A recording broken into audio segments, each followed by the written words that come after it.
Pemirsa, terbatasnya stok minyak goreng 14.000 yang tersedia di retail modern membuat kalangan ibu rumah tangga atau IRT rela antri berjam-jam untuk mendapatkan minyak goreng bersubsidi.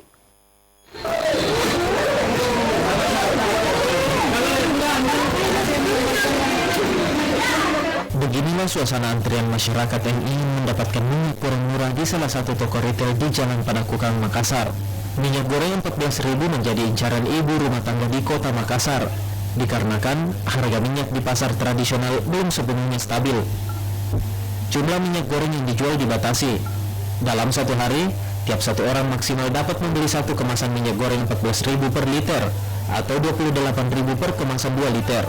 Adalah Nas, salah satu ibu rumah tangga yang menunggu stok minyak goreng display kembali, kecewa karena tidak kebagian minyak goreng yang habis dalam hitungan menit. Ada memang kebijakannya pemerintah, tapi stoknya terbatas. Jadi kami yang datang di supermarket sini dari tadi menunggu, kami semua kecewa karena tidak dapat. Nas berharap pemerintah dapat memberikan solusi agar kebijakan minyak goreng satu harga dapat dirasakan semua masyarakat. Fitri Harun Nisa, Sulawesi TV.